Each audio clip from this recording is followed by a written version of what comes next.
When was the last time you felt good about a Bears game going into a Sunday? And I don't mean as a meatball Bears fan. I'm talking about as a football analyst saying the Bears should win. I'd feel a lot better if Bryce Young was at quarterback. Andy Dalton can put up some points, and we would discuss that game at length. It is Believe in Bears.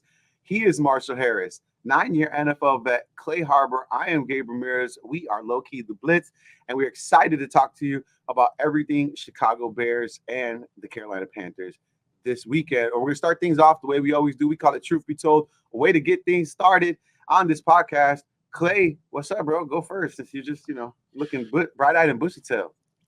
I know I woke up not too long ago. Gabe's a dad. Marshall don't sleep. So, I'm the only one that actually woke up. But truth be told, this Chicago Bears run defense is concerning. They're giving up 141 yards per game. They're 20th in the NFL in yards per game. Last year, they gave up 86 yards per game. That's concerning. And excuse me, I misspoke. They're giving up 121 yards per game. Last year, they gave up 86 yards per game. They have the same personnel in there. The only person they're missing is Justin Jones. To me, that's concerning. This week, you're going against Chuba Hubbard, the only guy that really scares me on this Carolina Panther team. Obviously, the Red Rocket revenge game. We got that going, too. But Chuba Hubbard had two 100 had two 100-yard rushing games back-to-back for the first time in his career. They're going to pound the rock. The Bears have not shown consistently they can stop the run. Truth be told, their run defense is concerning. No, it's not concerning. And you know why it's not concerning? Because, yes, they are giving up 40 more yards rushing per game than they did last season, but they're giving up 60 yards less passing. It's pick your poison, man. I'm good with where the Bears are right now. Yes, they need to clean up some things on the run game, but it's not anything to be overly concerned with. If Jonathan Taylor yard per carry, if Jonathan Taylor busts you out, Jonathan Taylor is that level of back that sometimes you're just going to get beat up by a back. Now they had a concerning drive their last time out, but it's now if Carolina does come out and run all over them, then we have it. But after two games, I'm not that concerned. They're 2-2, a chance to be 3-2. Don't let me look ahead, but maybe 4-2. Yeah, let's I'm piggyback right off of what Marshall was saying. If you look at the Chicago Bears last year, Clay, and if you remember wisely, at the beginning of the season, the secondary was depleted at the beginning of the season. Teams knew they needed to throw the ball against the Chicago Bears in order to be successful because the strength was the running game. Then midway through the season, remember, Kyler Gordon got back. Tyreek Stevenson was healthy. The core of that secondary was coming together, and that's when the defense started to pick up against the run. And to Marshall's point, it's exactly what's happening this year. They understand they can't throw the ball the same way they did last year. They have to establish something else, and they're pounding the rock, and that's where you're seeing those big yards. But I do agree with you, Clay, that it is concerning if it becomes a trend. Hopefully it doesn't. All right, my truth be told, I'm hoping this guy is trending upwards and the connection becomes a bit tighter. My truth be told, DJ Moore is going to have 93 yards. Since I probably shouldn't say 100. Oh, because what happened last time you tried to say 100? Sure. So DJ Moore 90 yards, because I think at home, I think they really are going to want to, Caleb Williams is the type of quarterback that is going to want to be on the same page with DJ Moore. He understands that relationship is important. I've been asking the question all week on The Score and on another podcast I was on, whose relationship is more important? DJ Moore and Caleb Williams or Rome Odunze and Caleb Williams? Oh, it's DJ Moore. Because they're both they're all in the contract for the next couple of years. So I'm curious, like, whose relationship do I want to be stronger? But DJ Moore this weekend, most certainly I think he's gonna have a breakout game. I can see that. I mean, here's the thing: outside of that touchdown pass in the last game, we haven't really seen him do work away from the line of scrimmage. But that was a telling thing. Now he had a linebacker on him, so it's a little harder when a linebacker is trying to check a wide receiver. I think, yeah, he could have 93 yards. That wasn't anything outlandish, Gabe. Next time I need you to be a little stronger. I need you to say it with your chest. I said, he needs to be a little stronger. But I said 100 last week. I felt 7 yards short, and you guys wouldn't even acknowledge it. So. No, didn't get 100. But here's the deal. He's probably going to get about 70 yards, and here's why. Yes, the Panthers have the 32nd out of 32 defenses. Worst defense in the league, scoring defense. They're giving up 32 points, a lot of 32s there. but they're also giving up 149 rushing yards per game, and they just lost their linebacker Shaq Thompson and DJ Wanham. So the Bears are going to come out pounding the rock. If they're able to run the ball, I foresee this game being a ball control, conservative style game. Let's squeak out this win because the Panthers offense, I'm going to say something crazy, is actually pretty good right now. They've scored 60 points in 2 games under Andy Dalton.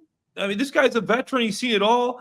He knows every blitz that's coming. He's seen it. Every coverage they're throwing at him, he's seen it. They're going to try to conserve the game, run against the Panthers' weak run defense, and keep the ball out of Dalton's hands.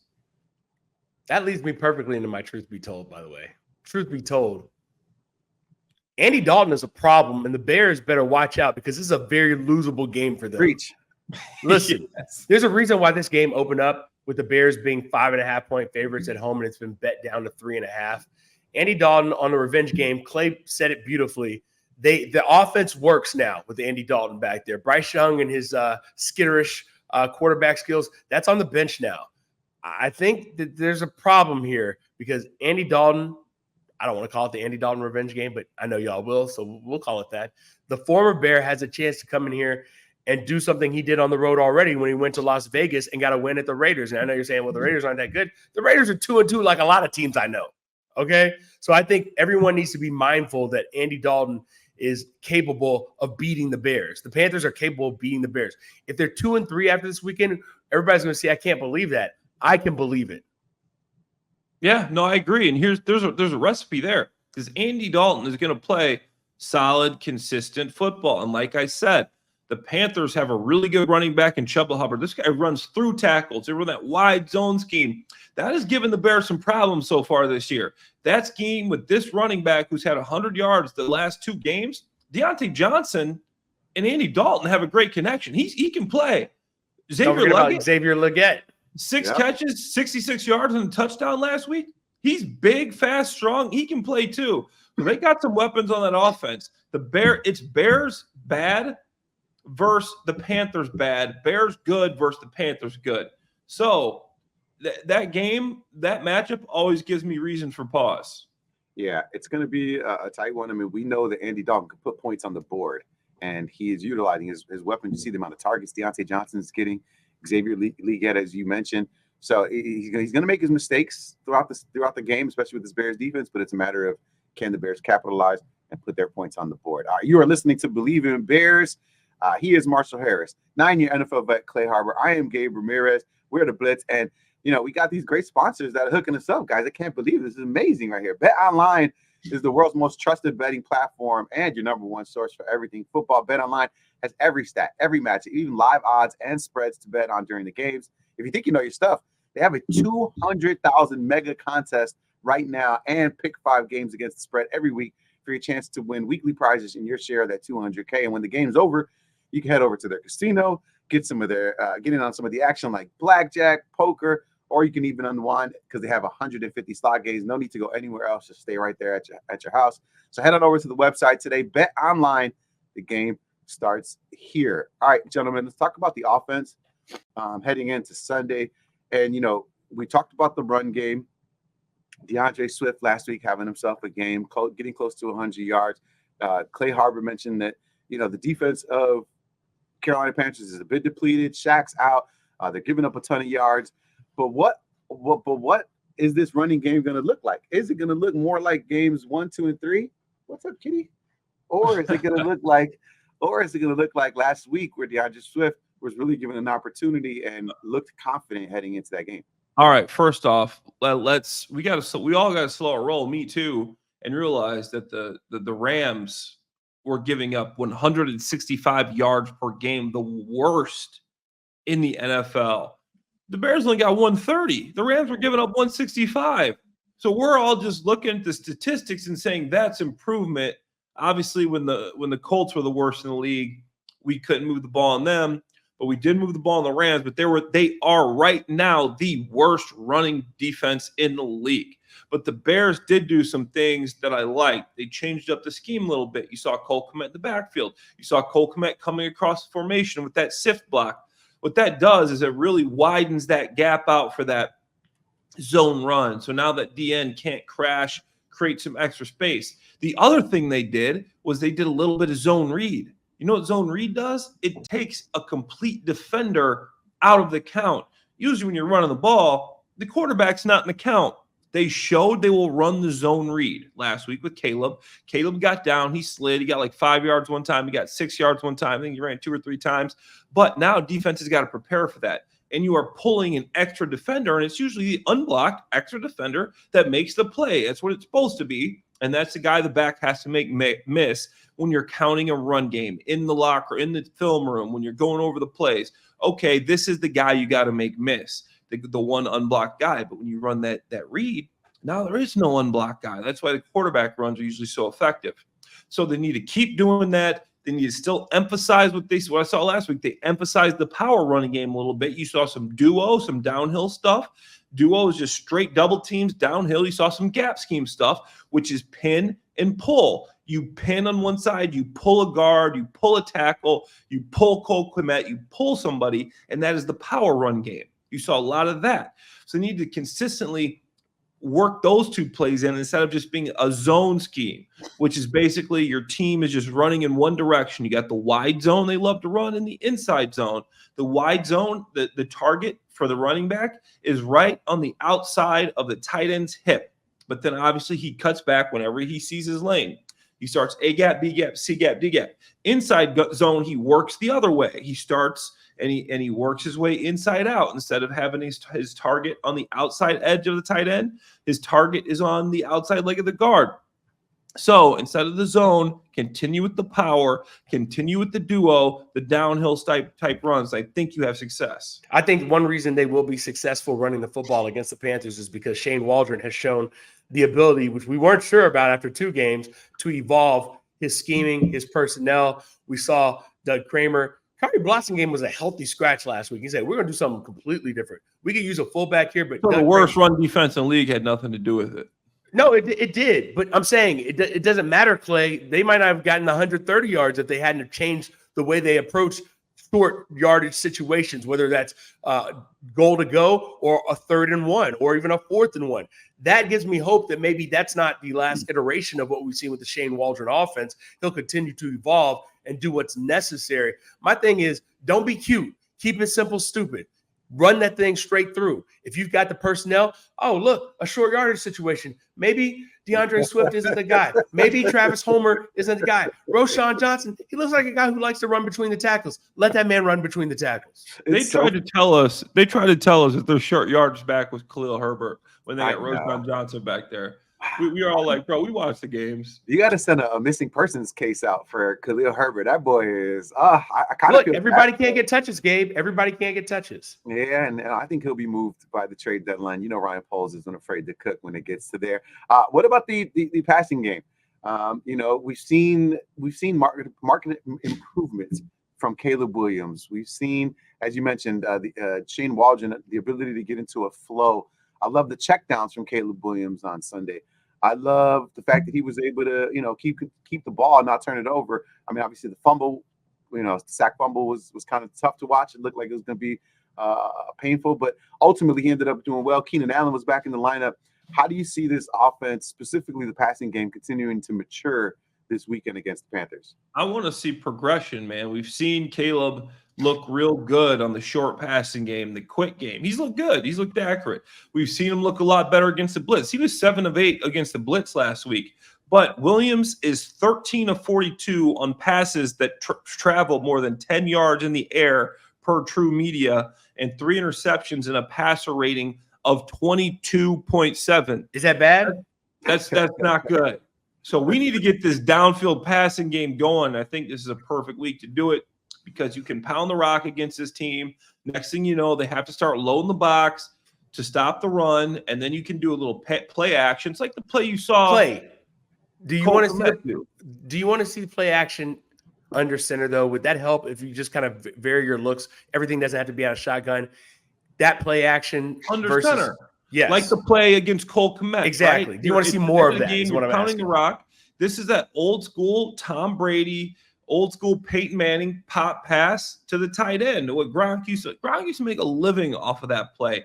Guard pull, play action, linebacker steps up. He layers it perfectly over the linebacker, catch for Cole Kmet, beautiful ball. Something he's going to have to think that hard. Okay, split safeties, linebacker bites on the play fake. I'm going to do what I do. I'm a cook. But they need to obviously get Cole Kmet involved, but they got to have some explosives outside. And I think you're right when you're talking about what kind of play action are we doing? Is it under center? Is it shotgun? But that's what I want to see. Give us a couple explosives. I'm with you. We got Keenan and DJ. Yeah, got to give some opportunities. I was Marshall, when I was talking to Clay on Wednesday, I told him, as long as it's not a play action wide receiver screen, like it was the first play action of the game on Sunday. I was like, what am I watching? Why am I watching a play action wide receiver screen? We have progressed past that. He talked about he wanted to see progression. That is a progression we have read through. So, because I don't want to see that ever again in that thing. All right, what about points, gentlemen? When it comes to points for the Chicago Bears team, it's been tough to come across. 24 when they put it up in the beginning of the season. Obviously, a bit of it by way of the defense last weekend as well. Defense giving the ball right there on the 10-yard line. Fortunately, the Bears were able to punch it in. Point totals when you're talking about this Bears offense, because that's going to be the key here. Andy Dalton will put up points, but you're going to need to outscore the Carolina Panthers. How many points can the Bears actually put up, or are we expecting them to put up with this? I don't even want to say this new offense, because I don't think we're there yet. I think I need more games. No, we need more data. We need more game tape to make sure that they're continuing to head in the right direction. But I have no problem with what the Bears did last week offensively. You're going to hit on some, you're going to miss on some.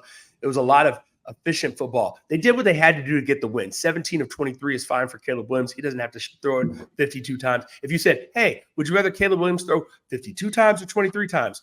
Well, you're going to take 23 because that means you're probably either very much in the game or you have control of the game. If you're throwing 52 times, things have gone horribly wrong for your defense.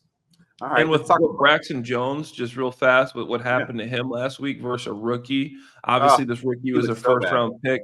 He was, this was probably his worst game of the season. He was giving up pressure after pressure after pressure. And I know this guy was a first-round draft pick, but come on, man, you got to be better than that. All right, defensive side of the ball, Andy Dalton, as we mentioned, he is going to put points on the board. They have had a bit of a resurgence since he was inserted into the lineup. Clay, talk to me first about Bryce Young's mentality being benched, because you watch the clips of him on the sideline talking to Andy. It looks like he's not happy being there, but he's a bit more comfortable and calm, kind of sort of having that secondary role. What is that like for a team when their ace goes down or gets demoted, I should say, and then the veteran comes in? Usually I would say a rookie quarterback coming into his second year getting benched after 2 games is too soon, but honestly it was too late. Meg, I'm sorry, Bryce Young, like some guys, I'm like, just needs time to rest. I just don't think this dude have it. He looks like a little kid, looks like a high schooler, man. He's small. He just looks overmatched. He's not confident. So for him, yeah, he looks happy because he ain't taking all those dang hits. He can't see over the line. He's 5'8". He's wow, 5'8" is a bit of a stretch. Gabe's height. Oh, okay, wow. This guy is short, man. So for him, his mindset right now is, yes, he still wants to prove these guys wrong. He's going to show up. He's going to work. He's not a guy that causes problems. And he's probably seeing right now what we're seeing. We're seeing Andy Dalton came in and scored 60 in 2 games. I haven't scored 60 in 5 games. So, to him, he's like, I got to learn right now. He's like, yeah, there's a lot of stuff I'm missing. This probably ain't the team. This is me. I got to get better. And he's got pride. He went to Alabama. He played under Saban. He had Bill O'Neill. I'll figure out the offensive coordinator. But he had pro-style offensive coordinators. So this guy knows he's got to get better. And if he ever wants that spot back, he's going to have to improve.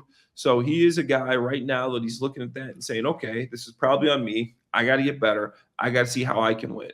I think he's cooked, honestly. I think he's going to need a fresh start somewhere else to get – he sees ghosts every time he drops back from his rookie season where he was sacked over 60 times.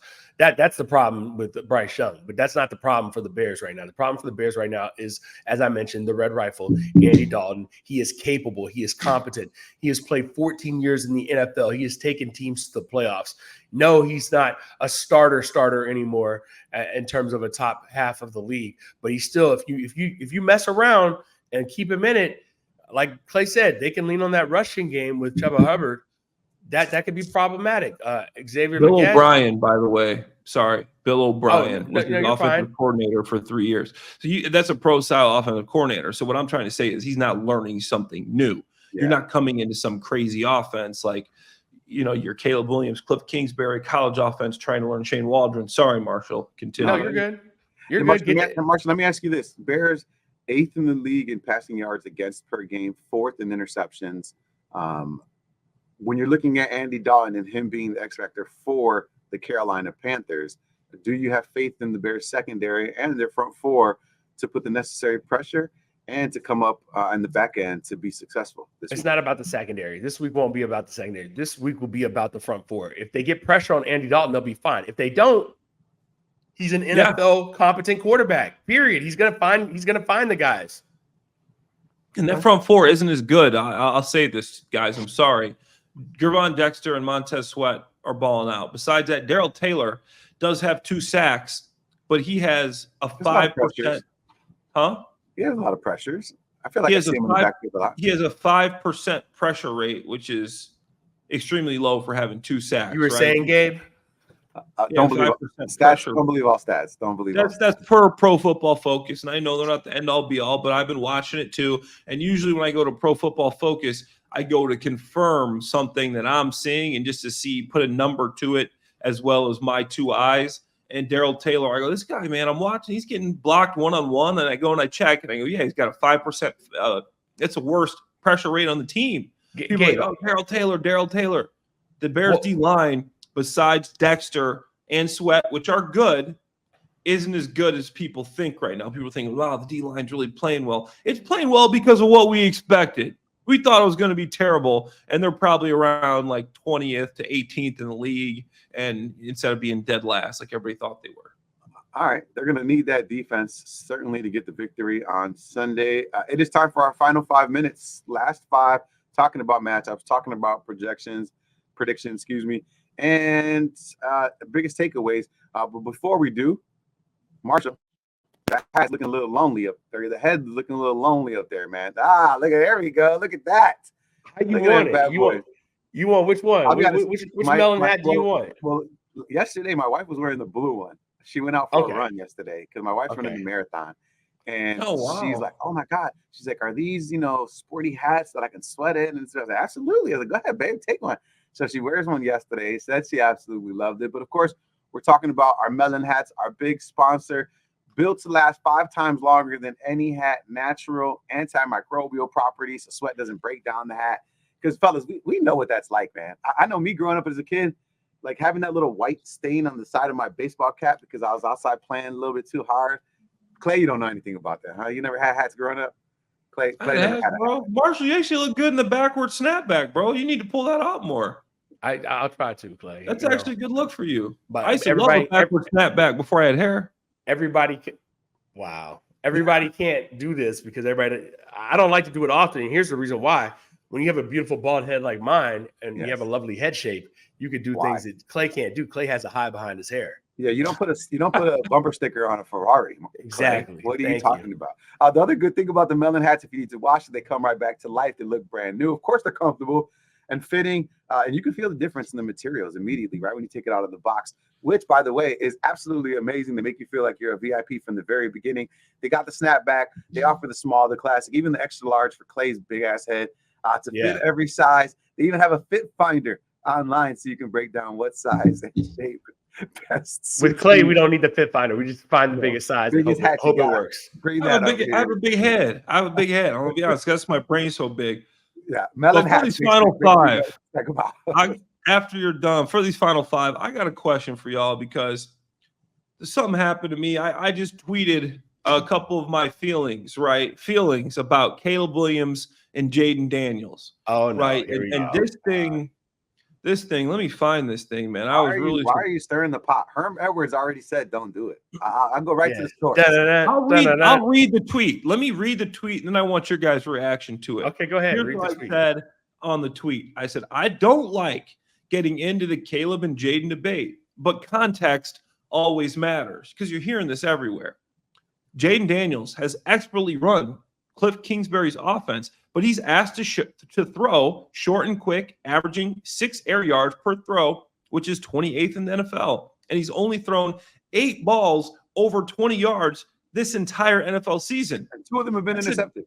I said Caleb got tossed into the fire. He's averaging 8.4 air yards per throw, 6th highest in the NFL, and has thrown more balls over 20 yards than any quarterback in the NFL, which to me is absurd. Really? Just to throw this guy in here. Wow. I go, one is learning a completely new game/system, Shane Waldron's system coming from Kingsbury, the short, quick passes, running around. He's learning an NFL-style, pro-style offense right now. Guess what? Jayden Daniels is learning a college-style offense where he's asked to throw a lot of quick screens, a lot of run-pass options, a lot of short passes, obviously the big pass to Scary Terry last week. But I'll argue if you put Caleb in that system with Kingsbury that he knows, he would have a similar level of success as Jayden. And if you put Jayden in this offense, he's trying to learn this whole new scheme, this whole new system. He would probably look similar to what Caleb looks right now. And because I said that, some people agree, some people disagree, but this thing's got 500,000 views. It's getting a lot of traction. And I know 2 guys that are experts, Marshall Harris and Gabe Ramirez. So guys, let me know what you think about that take. I think there's some truth to that, what you said. I think they're being asked to do different things. And so you can't compare apples to oranges. Yes, they're both fruits, but they're different types of fruits. And you don't see people biting into an apple the same way you see people biting into an orange, right? You cut up, open an orange and eat the slices. I think we'll find out after more development from these guys, aka the end of the season, but we'll have a small sample size to really know what's good when the Commanders host, guess who? The Bears. Let me know if anybody wants to take a flight to Washington to watch that, because I feel like I'm game to go to that one right there. I think the good thing is this, right? I think we often forget when debating quarterbacks, skill positions, it's okay for both people to be good. It's not that one has to be good and the other has to be. Have you ever been on the internet, Gabe? I know, yeah. Well, that's what I'm trying to help. That's what I'm trying to help make it be a safer space. Not you bringing people together out there. But I think when you look at Jayden Daniels, I think even myself, I mean, look, I thought he was a bit overrated heading into the season because I thought he was the beneficiary of a Malik Neighbors and a Brian Thomas Jr. I thought he was that. When I talked to Coach Herm Edwards, who recruited him out of high school to Arizona State University, he talked about the maturation, talked about the skill set, talked about the leadership abilities of Jayden Daniels. And I asked him straight up to his face at Herm, I thought he was the beneficiary of Malik Neighbors and Brian Thomas Jr. He was like, absolutely not, Gabe. This man, he's a good football player seen in real time. And that's okay. But when you're talking about Caleb Williams, you know, who had the better college season last year? Of course, it was Jayden Daniels. He won the Heisman. This we do know. But who's the better quarterback that we feel like can benefit the Chicago Bears in the long run? I think Bears fans see it with the eye that at least they have a quarterback. And I think a lot of us Bears fans, myself included, simply happy to have that.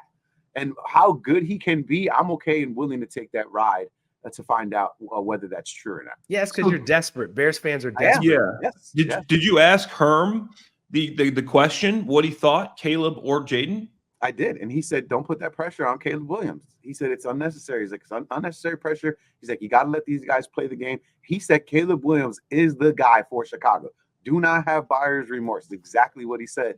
And I agree with a guy like Herm Edwards. And I'm sure he doesn't want to throw Caleb Williams under the bus or start any kind of controversy. But I wholeheartedly believe, just like I'm sure the 3 of us do, that Caleb Williams is the guy for the Chicago Bears in the present. I mean, he's the guy because he's the guy who starts on Sundays. We'll find out how good he can be. Come on, bro. Marshall, just dope. All right. Best matchups for the weekend, guys. You got any before we get up out of here? Best matchups, things you're going to be watching closely. And then give me your predicted score. It is that defensive line against Andy Dalton. Andy Dalton's not going to hold on to the ball. So how are they going to dial pressure? It may not even be the defensive line. It may be Matt Eberflus against Andy Dalton, because how is he going to scheme things up to get pressure on him if the front 4 aren't doing it in a timely manner when we start? We know both this offense and defense have gotten off to the slow starts. That's kind of where I want to go default. But honestly, it's the offensive line against themselves. Okay. Can you avoid the pre-snap penalties? Give me a predicted score, Marshall. I'm gonna go Bears over the Panthers. We'll say it's 24-16. Okay. Clay, This what you got? team is this team is very, very bad when it comes to pressures. I think they're 30th in the league in total pressures, this defensive line. But I understand what Marshall's saying. You got to eliminate the pre-snap penalties.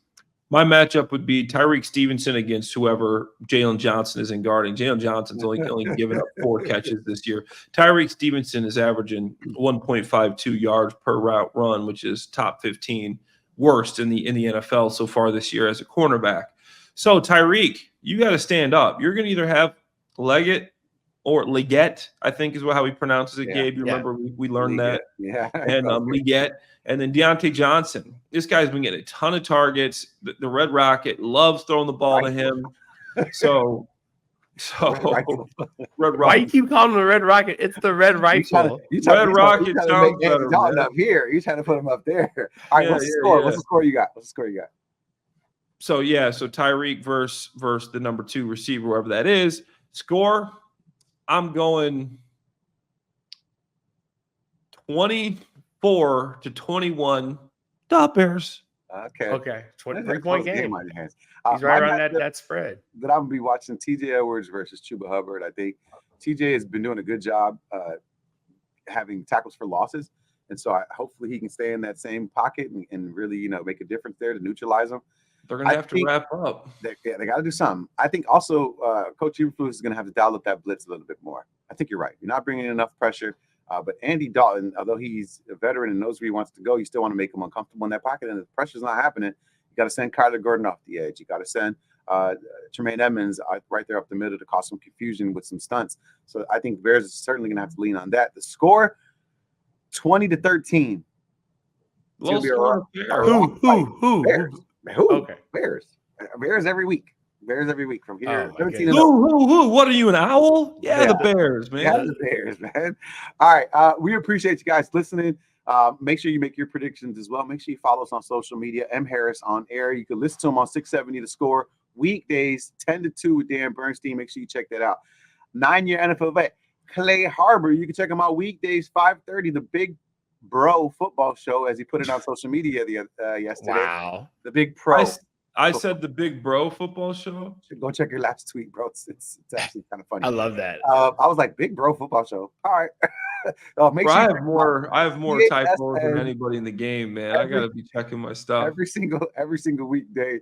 And then of course, we want you guys to make sure you're back at it, following us everywhere you get your podcast, Spotify, iHeart, Amazon, whatever the case may be. Subscribe and download, because we'll come back next week, 2 episodes ready to roll. For Marshall Harris, Clay Harbor, I am Gabe Ramirez. We are the Blitz, and this is the Believe in Bears podcast. Big Bro Football.